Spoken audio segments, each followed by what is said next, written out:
about me, education 91 RSC Calicut, 95 I am Bangalore.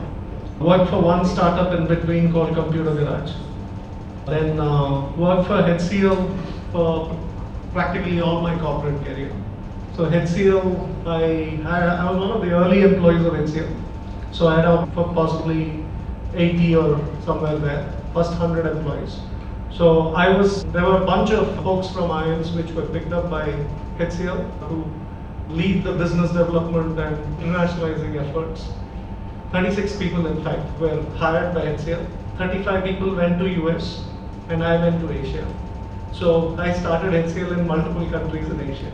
So I've lived and started HCL right from registering HCL in Australia, New Zealand, Hong Kong, running North Asia for HCL, helping HCL buy SAP labs in China, starting Japan, Taiwan. So I did way more than my paycheck.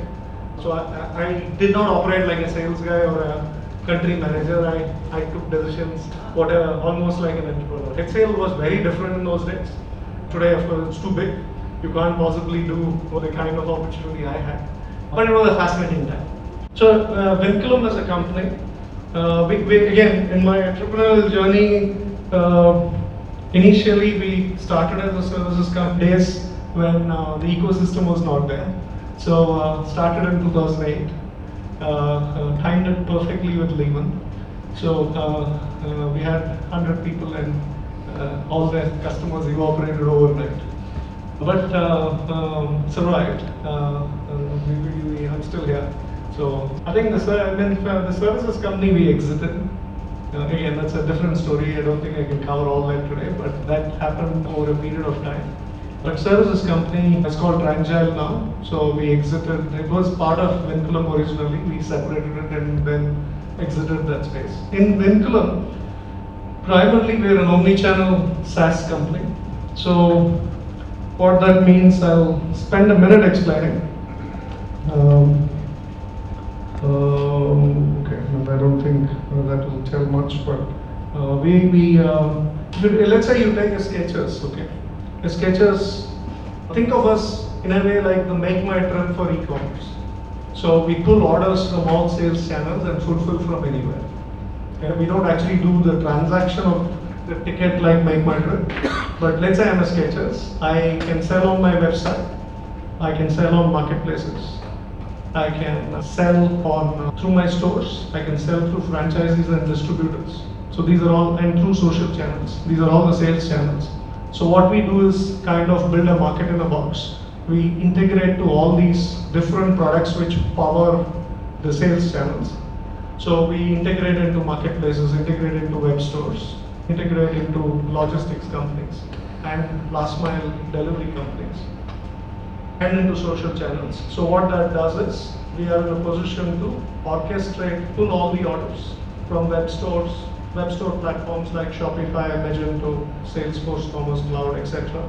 We pull all the data into one place, and then we look at where the inventory is, either my warehouse or a third-party warehouse, and I am in a position then to figure out how to fulfill the orders. All of us shop on marketplaces, I'm sure. So we basically enable the fulfillment of all the orders which come online. When you place an order on Amazon, let's say you're placing an order for Skechers, it can be fulfilled by Amazon or can be fulfilled from the inventory lying in Skechers warehouse or their stores. And if it gets routed, the routing logic and the actual fulfillment most likely is happening through our platform. Okay, so again, I'll spend a minute showing you the kind of customer base we work, because if I'm talking of GTM here, it's important that you understand what I'm talking, so that then you can help me to plan a GTM. So that's what I'm trying to do. Okay.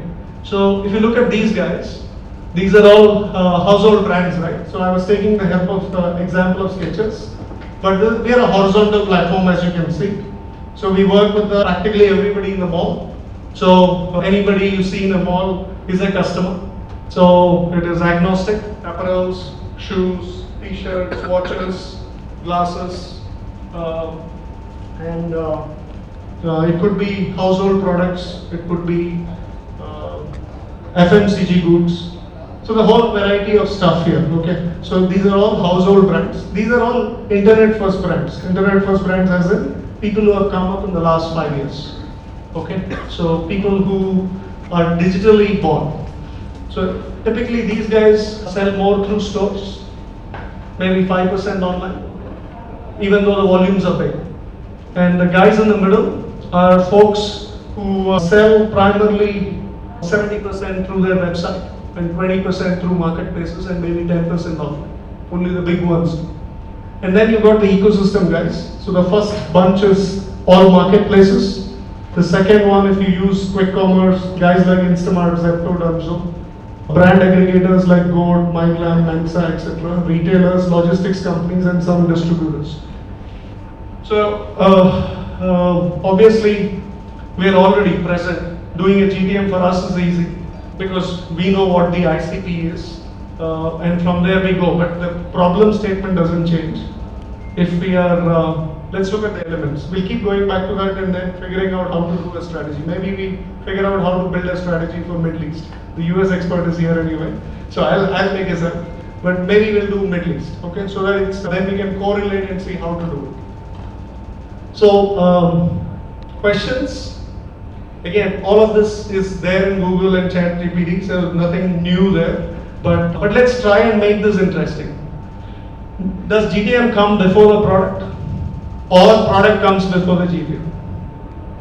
That's a crazy question to ask, right? How do you have a GTM for a product which is not there? But anyone? If I'm an absolute new startup. See, I sold before the company was formed, so I would say that GTM comes because if you have to start selling your product, and in an agile method today, product even we've been in this market for 5 years now, we are still building the product. So had I chosen another way around, we would have still building the product. Okay. Anyone else? Any other view?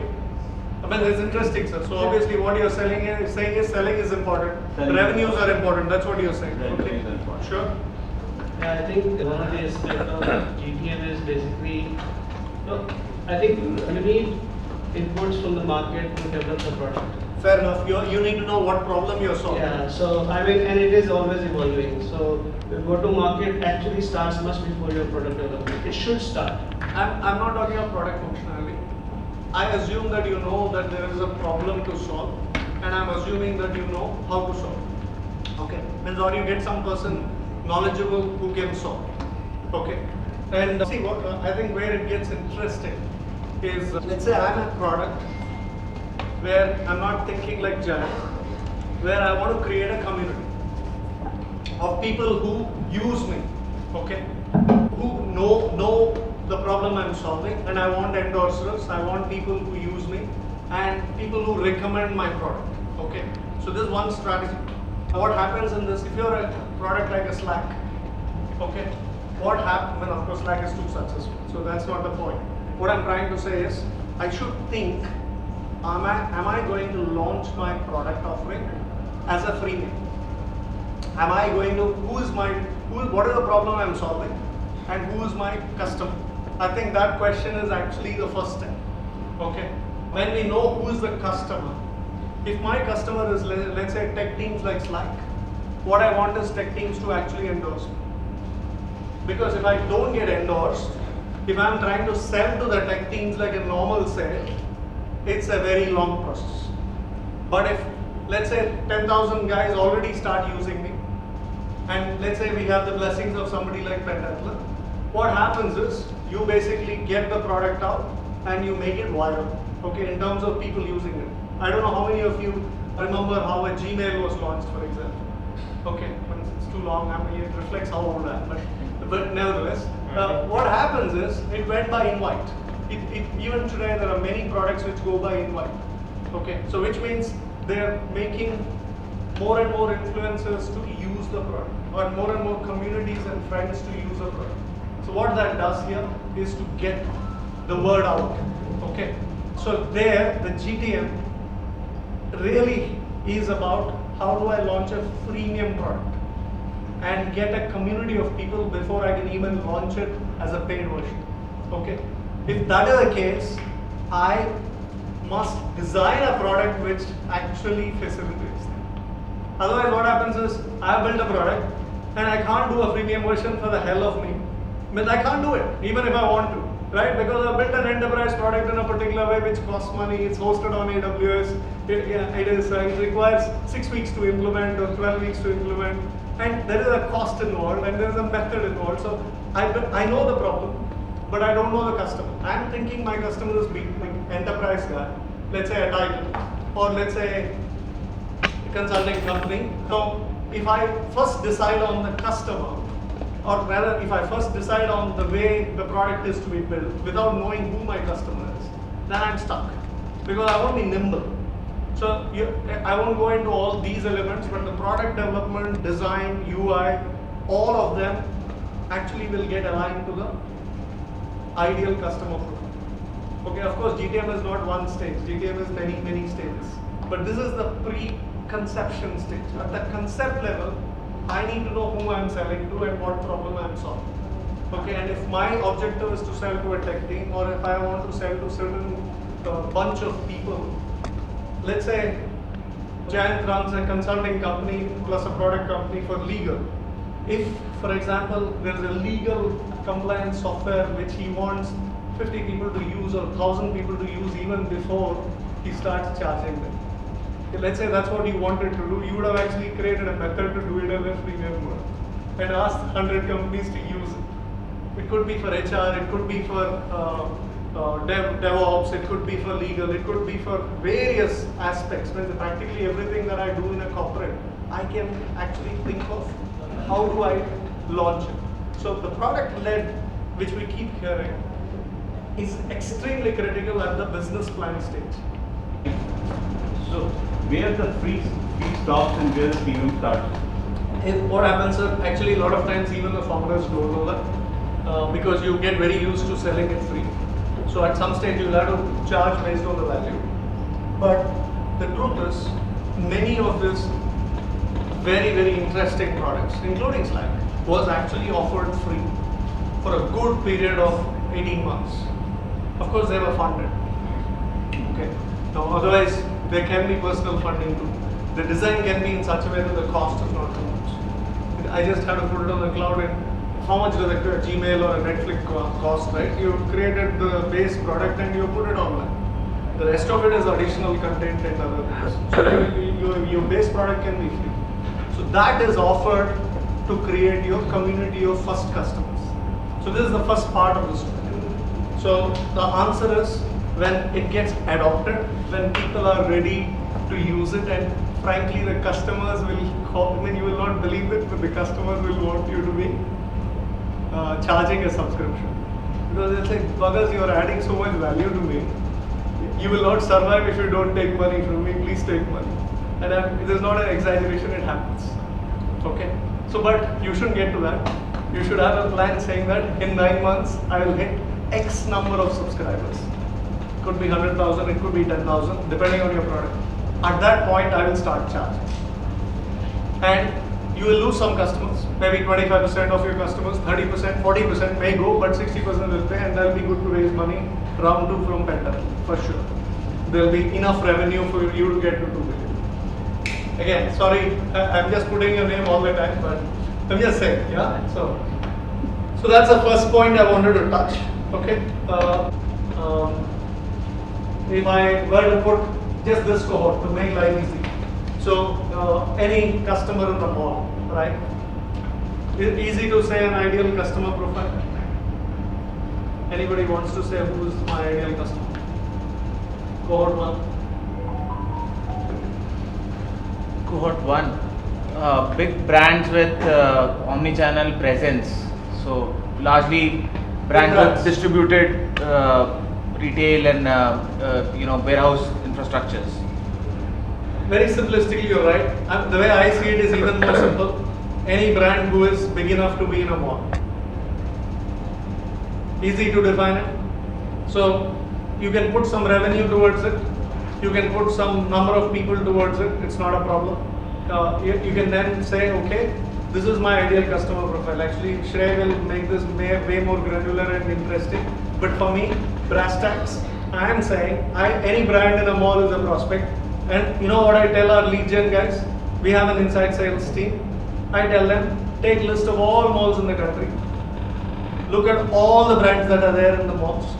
Make a list of all the brands. Then come up with a super set of brands in India, which are offline. And then we create we then ask our next question. Okay, so now I've got a list of, let's say, 2,000 to 3,000 brands which are offline. Okay, and tier 1 cities will be fairly common. Tier 2 will throw interesting names.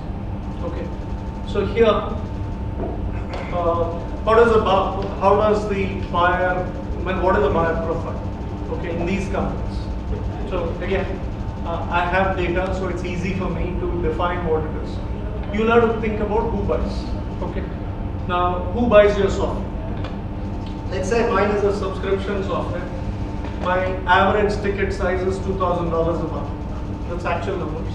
$2,000 a month is what we charge for broadly most of the customers when they start.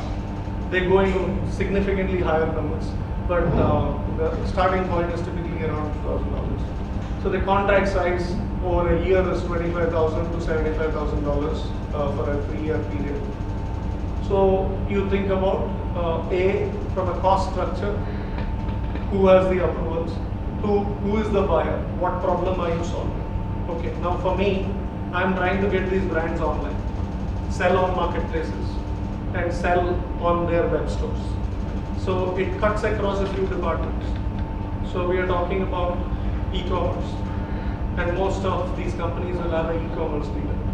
Second is there will be a tech leader. Okay. Third is you have to fulfill the orders you get.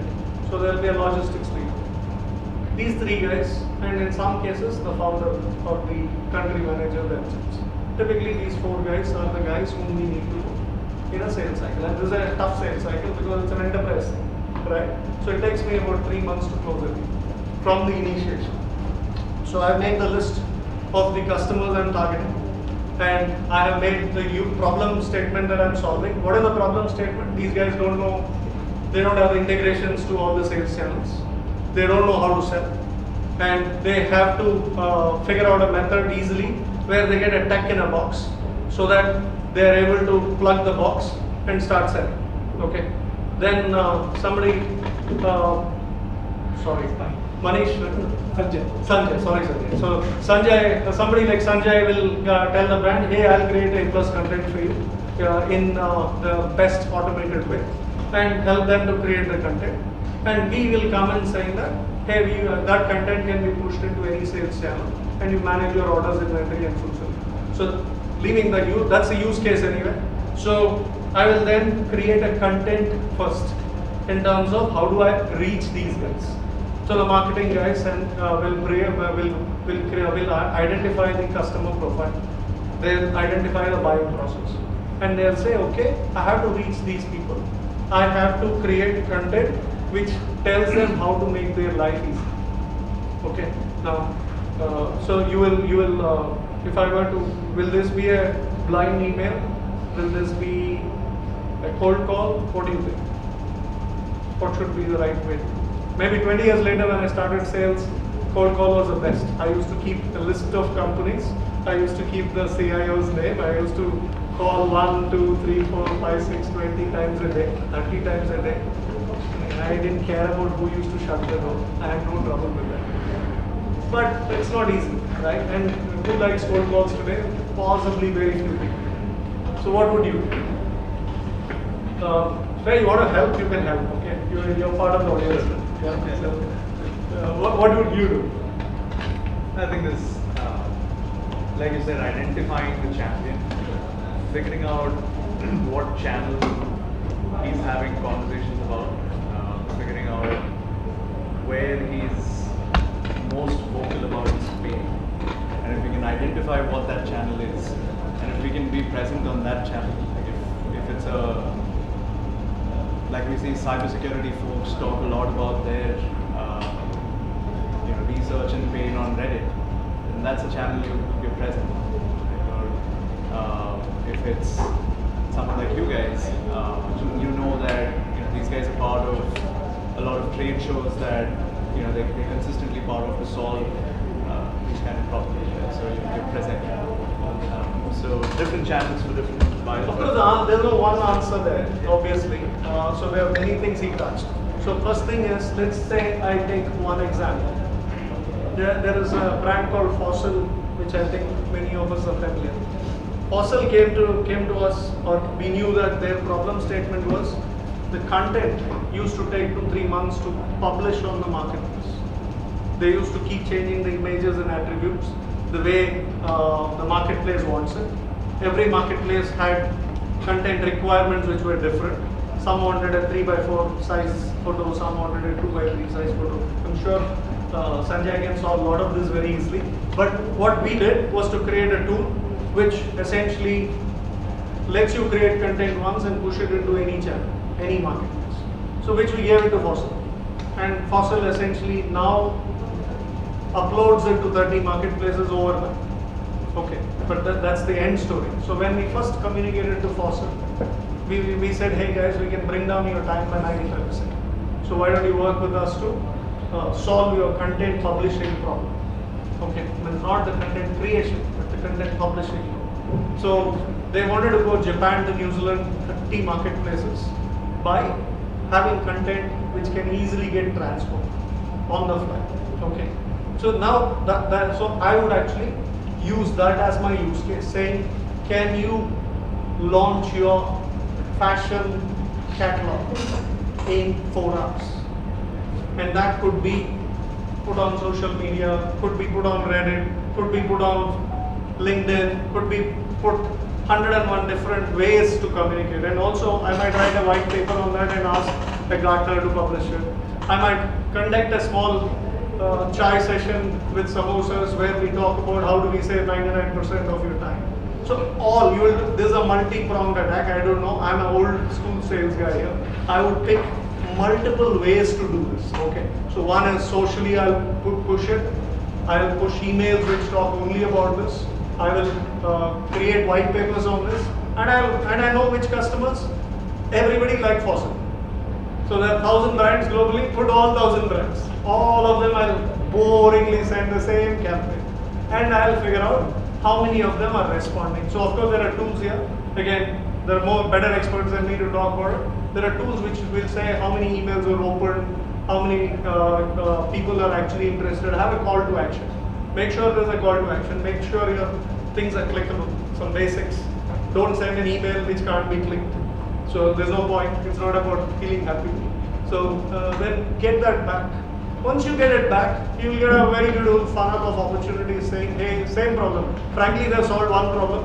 It's most likely that there are 1,000 guys there who are waiting to get that problem solved.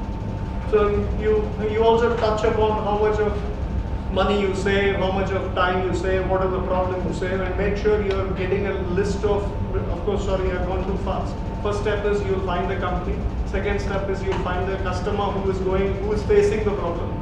Third step is you'll also find the person who signs the check maybe. Make sure all of them get the blasts or targeting content which you do. And once that happens, you'll get a good pile of opportunities to replicate. So this is one method to do. Have I gone too fast then? Anything that you would add? No, I think that's absolutely fine. That's fine, right? There's no better way to do it. But some of it is boringly, you have to do it. And the other problem is, you must be tech driven. You must use tools to measure what you're doing. Okay, a lot of times we all feel very happy that, hey, I sent 10,000 mails. So what? It's of no use. Okay, how many have actually got to responded? And I think, going back, sir, I think it's the same thing which applies in a consulting company. I would have, who is my buyer? What is the problem I solve? Why should they use my services? And I'll look at the target customer profile and the person who will buy. And I'll make a list of it. I'll use maybe a sales navigator or a Lucia or something to get all the contacts. And I'll do a blast. Whether it is a mail, whether it's a white paper, whether it is an event. And you have to be focused. Don't be confused with the marketing teams which provide you, I reach 10,000 guys. And please, that doesn't work. Okay, you have to be absolutely boringly focused, and you have to make sure you get, you know that, and 8 out of 10 days may not work. So you have to keep refining it till you get the right approach. Once you get an approach, just replicate. Okay, so that's one part.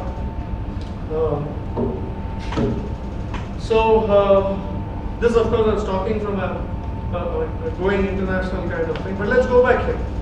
So when there were phases where we struggled. Okay, when this customer base, when you look, it's obvious that we have a great customer base.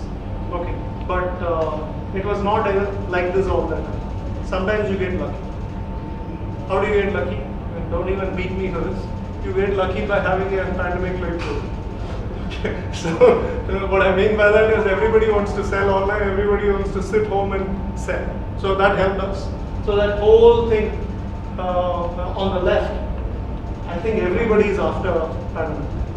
Okay, and 99% of the guys I met post the pandemic. We didn't even meet them. We just made a call, they made a call, we closed it.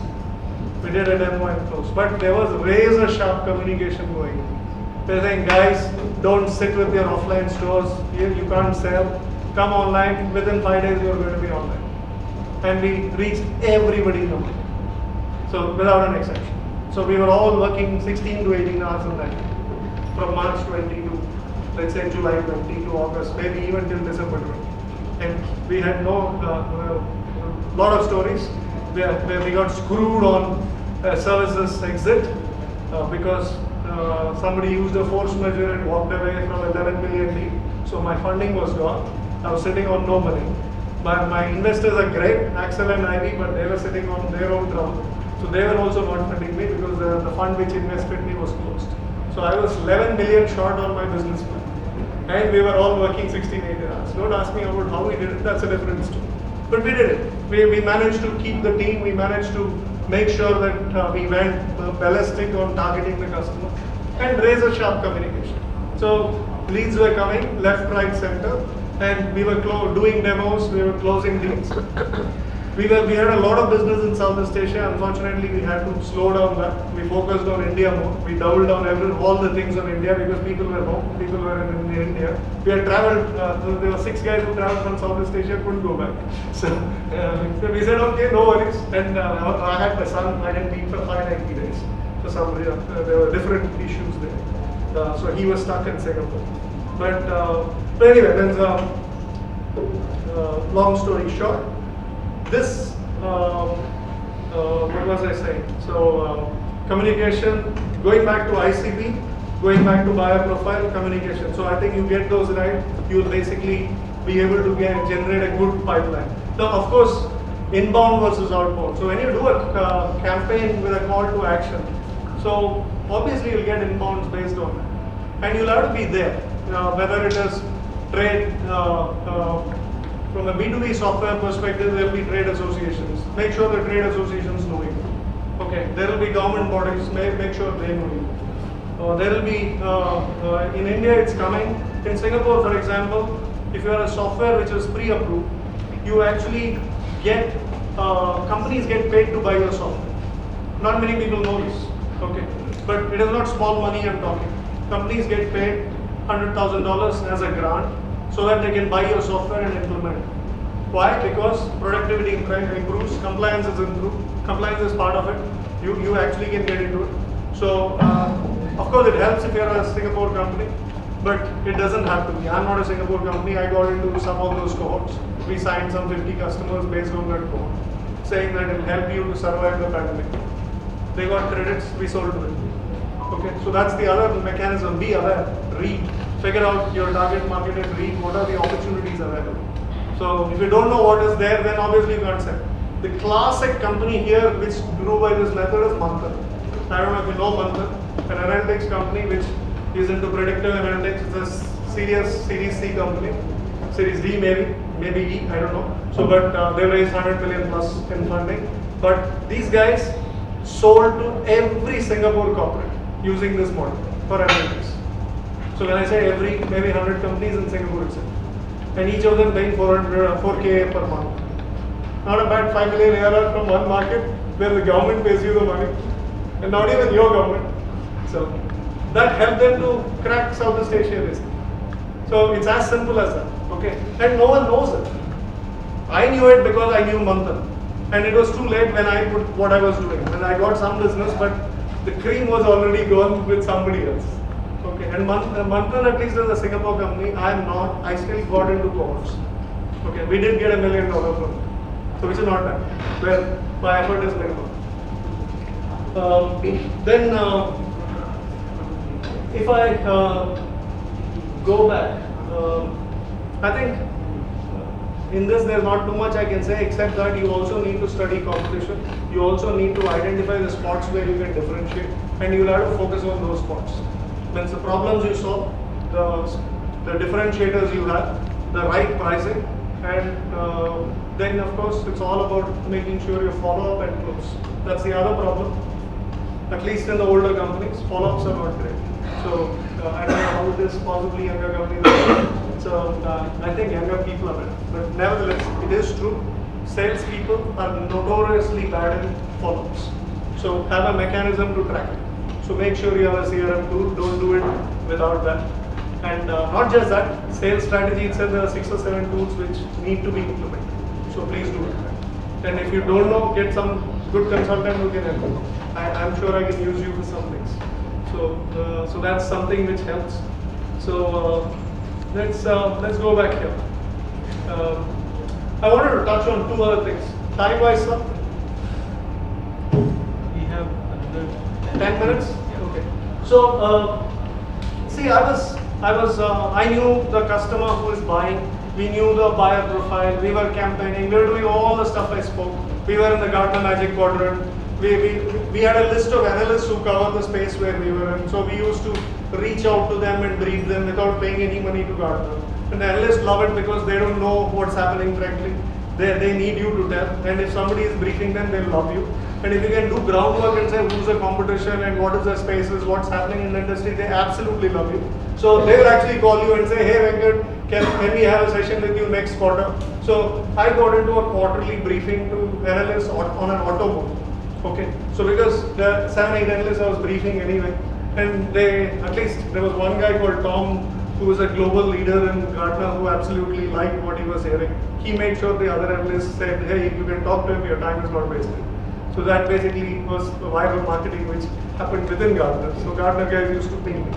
So what I'm trying to say here is, it is important to brief people so that you get into because your customers are being recommended by these analysts. If you're a B2B software company, inevitably you'll have consultants who are recommending. So they need to know you. So you got to make a list, and the list is not difficult. All you have to do is to Google or you just put a less than 25-year-old in front of the computer. They'll find all the analysts for you. So please don't keep my age guys. Though I'm not bad, I'm good at all this. But younger the better. And once you also there are product review sites, Captera, G2, etc. Please make sure you're present. Make sure your reviews are coming all the time. So people look at that, and people look at that for decision making. So you make sure you're there, and of course you give it to marketing guys. They'll love you. They'll actually keep publishing that every now and then in every social channel, casting it every 10 minutes. So that also keeps you in the news. And then hell number of free PR which is possible, use them. So that you client wins, you can as long as there is permission. We put it as a again, investors are here. I hope it's okay. We put it as a clause that we will publicize your contract. We will use you in case studies. We will talk about it in forums. Now, half of them find it, half of them don't find it. So whoever doesn't question, we keep putting it. So of course, not that it's a problem. It takes time. So the approvals take time. So then somebody will say, hey, no, you have to take our permission. I said, okay, we'll take your permission. We'll have an SOP for that, and we'll basically make sure the permissions are gone. But half the guys don't care. Particularly if you're a domestic MNC, they're actually fine. They like it to come and configure, etc. So use it. You use it for that. But still, there was one fundamental issue. I was selling to the customer. COVID helped in terms of reversing the process. But there was one strategy which we did is very interesting. We started targeting the ecosystem. Okay.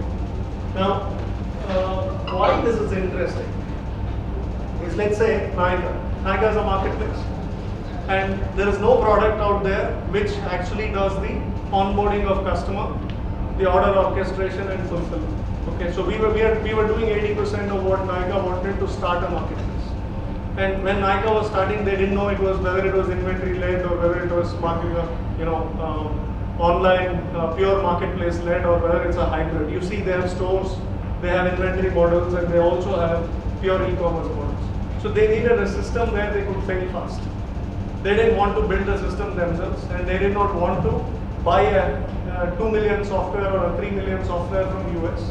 They wanted a system where they could, beat the guy up and basically get something which works. And the beauty of it is we had 80% done. Okay, so all I had to do was to extend it a little bit to make sure that it worked to onboard brands. So Nykaa's backing us. Okay, but the interesting aspect about that is every brand on Nykaa is a prospect. Okay, and every brand I service wants to sell on Nykaa. So what does that make Nykaa? That makes Nykaa a channel partner. Okay, so they're a customer and a channel partner. Best of both worlds. So if you then look at all these guys, every one of them is in the same space. Everyone, I sell to them, but everyone who's sitting there is a prospect. And of course, we are an open API platform. That means I talk to my competition also. So all brands don't use it, but competition brands also get used. That actually cracked open the problem of lead acquisition.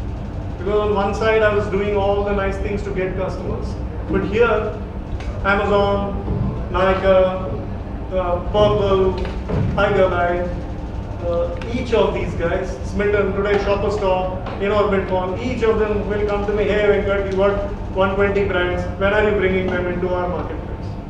Okay, so they are selling for me, they write to my customers, they write to all the customers in the market saying, hey, come on to our platform powered by Vinculum.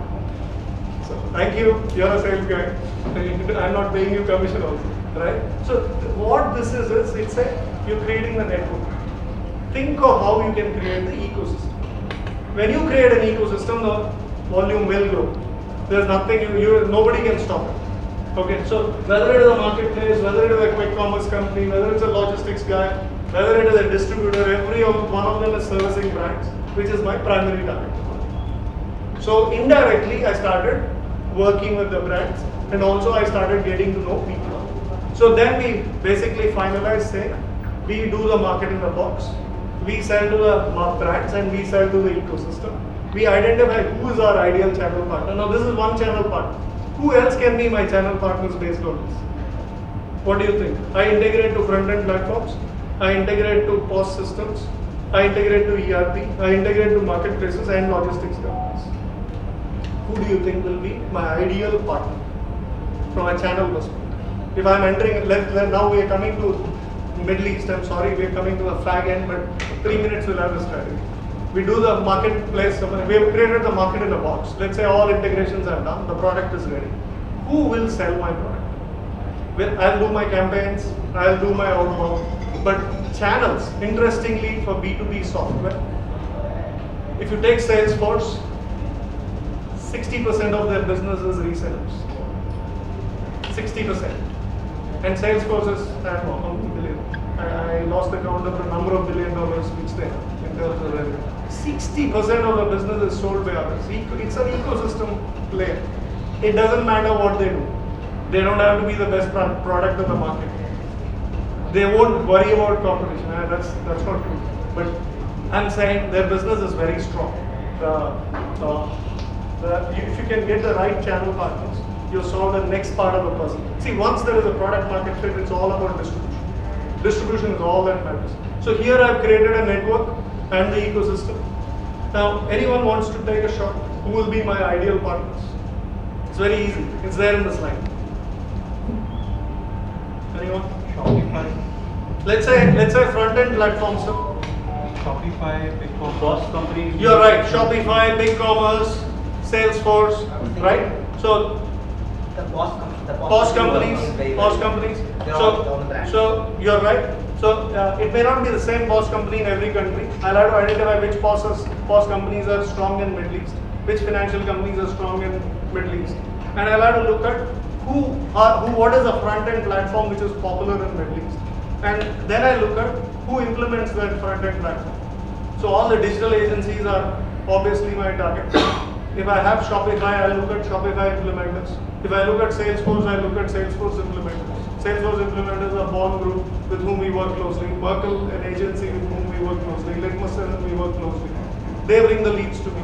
And wherever I see an opportunity, I pass the leads to them.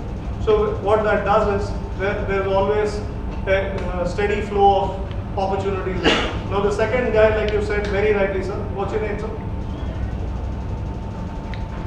Yeah? Hardik. Hardik, right? How can anyone forget Hardik? So, for multiple reasons, but anyway, Hardik Pandya. Pandya, sorry. We'll go with that.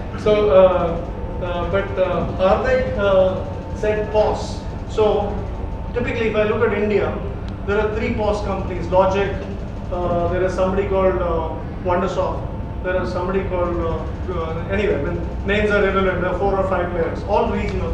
Each of them have 200 to 300 customers. You go and partner with them, you integrate to them, and you tell them, guys, you take a 25% to 40% revenue cut, you go sell to your customers with my product. So you integrate your product. They sell to you. They'll get better 40% on additional money that they make. Of course, they do license sales typically, but you'll have to coach them on how to do it, and you have to do the selling. For sure, you have to do the selling and give them money. Don't worry about giving the money, because you're getting the customer access. As long as you do it, that market base comes to you. So marketplaces, with each marketplace, you should have an account manager. You should. Amazon, for example, does FBA. Amazon does logistics business. Amazon does omni-channel business. Amazon also does dropship. There will be 4 managers who look at this. Each of the managers, you tell them, guys, we would like to work with you. Let's make a target set of 25 brands a month, and you create a 300 brand list and go and sell together to Amazon. So Amazon will do half the selling. I'll be worried about Spine is happily giving a room to do this thing. There Amazon will have their office, and they'll say, come to our office, they'll call everybody and sponsor a lunch or a chai or something, and automatically you're getting everything easily set up. And they'll also call 6 speakers, and it'll become a massive event. And if it works, they'll do it on a quarterly basis. So Amazon will have AWS, which will give you marketing credits to do the same event. So then it works in the ecosystem. So, but I think it's very critical to do that. Okay, so that you create each of, identify who is your ICP, identify what softwares they buy, identify who are their business partners or sales channels. Partner with them. That's your ecosystem. If I'm selling to, let's say, a Skechers, going back to Skechers, and let's say Martech Skechers use somebody, and let's say for content they use Spine, let's say for front-end implementation they use somebody. I actually, if I make a superset of this across my customer base, I'll know that these are the 15 partners I have to partner with. If I partner with them, their customer base, I'll help, my customer base, they'll help. It's a very easy way of creating a channel partner strategy. For me, I'll go to anybody who is a ERP guy like a NetSuite. Any NetSuite implementer is a partner. Any Microsoft Dynamics implementer is a partner. Of course, I can't work with everybody. Every market, I'll identify whom I should work with. So if I'm in Middle East, there are 6 countries in GCC. There is Turkey, there is Africa, there is Saudi. Saudi is the biggest. It's the bull in the tea shop right now. So I don't know if somebody has a product even remotely useful for Saudi, please go with it, because they're spending like mad. Sorry, sir. Please go. So, just asking from a stage perspective, for y'all, I mean, how large, I'm not asking for exact percentage, but direct versus channel would be? For me, sir, 40% of my leads come through channels. Okay, and we have stumbled upon all this. I had to unlearn everything I knew in life to come up with the strategies to make it work. So we had to change the teams. So we had to do all kinds of stuff to get here. But I think we are at a stage where we can do it. But generally, channels can be any time, sir. It depends on the product, frankly. Okay. But if you have to be established a little bit in terms of if you are not easy to sell, then of course it's of no use. Let's say you have something which is let's say you have a loyalty product, a startup product, okay? And there's a strong boss guy sitting in Dubai who doesn't have a loyalty product and he's got 1,000 customers. Go and give him 40% and say, I'll do all the heavy lifting. Let's sell it to your customers. I think it can be a strategy they work. There's no problem. But if you are going to be incremental 1-2 kind of sales, then it won't work. They lose interest because this works only if there is good speed which can be built. And that means your product, going back to the original point, fast implementation should be part of your GTM and part of your design. If you don't do it, then these models will not work. So you have to think deep as to how you want to sell before you even make the product. So my investor, I wish they told me when I started, they said your first 3 hires you should have a UI. So it was the 25th guy that I hired a UI. I wish somebody had told me. So but it's okay. But you guys know it. The secret is out. Make sure you hire a UI guy. Make sure it's the coolest product out there. You can keep it cool. So I think I've covered a bit. We can keep going. But yeah.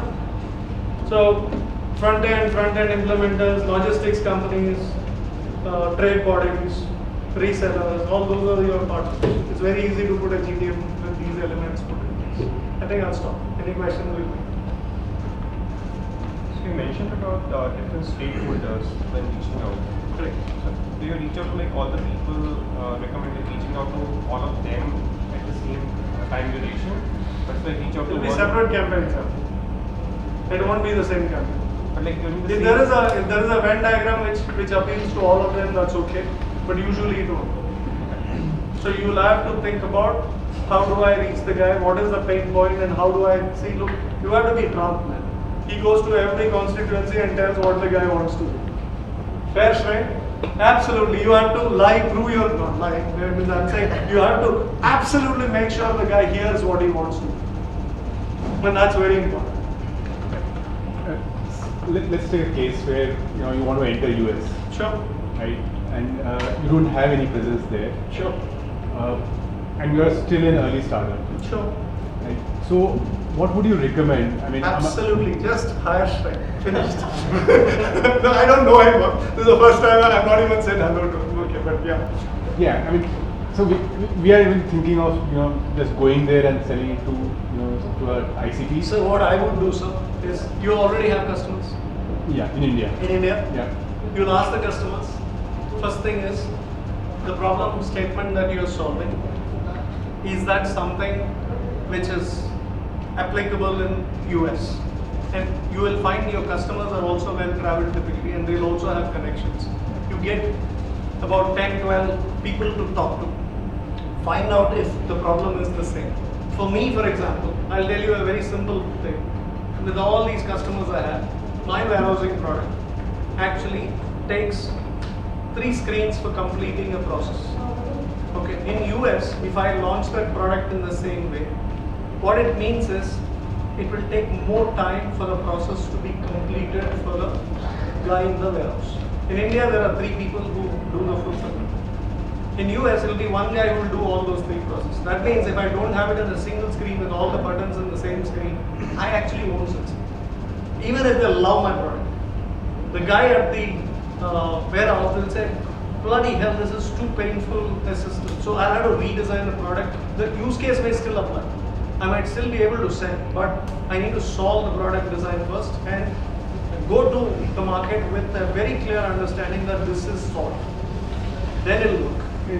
Isn't it slightly contrary, like building the product and design first, then going to the market? But I'm doing the 12 people as a groundwork before I even go. I'm doing my research. So please, I'm not saying don't do your research. So do market research to validate the problems you solve. You must do it first. So please don't buy $20,000 reports. Make sure you, and if there's somebody who sells reports on this group, I'm sorry. But what I'm trying to say is take a list of maybe 20 guys. You can reach out through LinkedIn. You can reach out in a trade event. Make a list of 20 guys who are knowledgeable for the space. Go and speak to somebody in Thai, in California or in other cities. They'll gladly help. If you have an investor, ask them for introductions to their counterparts in US or people they know. There's a bunch of things you can do. Or just go camp for 15 days and network like mad.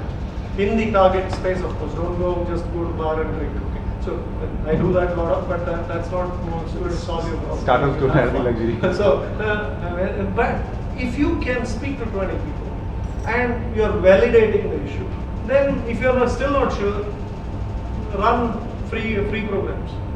Ask for a cohort of 20 guys who can help you. I'll give you lifetime free. Use my product. Get 20 customers who will stand up for you. If they love it and all 20 are fantastic, happy, or even 12 are happy, 10 are happy, you know that you've cracked. From there on, Shreya will do the magic. Right? Is that what you will do? Pretty much. That's what I would do. There's no rocket science. I have failed also, many markets. Though in US once I failed. And I failed because of course the guys I hired were not so good. There was a fit, but this was one of the problems we hit, and I didn't have the speed. So I had to go back to the drawing board, saying that this doesn't work. I've got to clean up the product. The whole market in a box plus ecosystem concept came because then it worked. We starting to do other things. So your ecosystem will help you. If I'm working with Salesforce, I'll easily get connection to 10 guys in Salesforce with whom I can talk. They'll tell you which customers, they'll set up meetings for you, you go and camp and meet them. You'll get all the validation you need. And how badly can you go wrong? Yeah, your product is good, your customers are good. You will make it work. Whatever changes you need to do, you will do it. You will do it very fast. Indian man, how can you fail? Okay, sorry, thank you. Just one last question. Sure. Could be relevant for a lot of startups as well. See, you as a company have scaled quite well, and you kind of catered this e-com as a segment. And I see that a lot of startups these days are targeting this and B2C as a segment, retail as a segment, brands as a segment. They're trying to create their own GTM models. I mean, are you be a good partner for them to? I think so. I already can see Spine as a potential partner. I'm sure Shrey is a potential problem solver for me. I'm sure. And I'm happy to be part of it. I'm happy to come to Pune and Bangalore as well. Happy to do it. So I do think there is an opportunity to collaborate. Happy to do it. If it is the same ICP, why not? Happy. Yeah, quick. Sure, sir. Quick introduction. Sorry, I joined late. I'm Karan. I'm with delivery, building delivery SaaS platform for global markets. Sorry, FieldX delivery, did I hear? Sorry? What delivery? Sorry. Delivery is a supply chain company in India. Delivery, right? Delivery, yeah. Yeah. So yeah, I work with delivery, building Okay. delivery, supply chain, Sure. SaaS software for global markets. You said, you mentioned you had to unlearn a lot of things Yeah. towards channel partner strategy. No, sales, yeah. I was a direct sales guy. So what was, I mean, if API first was the way, right? No, What much were the earlier. things? See, look, what I said is, I was in sales when sales was very different. So I used to do cold calling, and I used to write, I used to call people, and I used to wine and dine. My style of selling was very different, and enterprise sales for HCL. I possibly created the first 50 million for HCL in retail. So my question is, was there anything to be redone on the product side to think about of course. channel partner as a strategy, right? That's what I'm Even curious that, about. right? So I have, see, for example, if I want channel, there are 2 or 3 ways there, okay? One is, if I'm very clear that Salesforce is my key partner, I'll build a deep connector to Salesforce. And I'll basically look at all the products which need to coexist with me I'll make sure those connectors are in place. For example, even today we make stupid mistakes.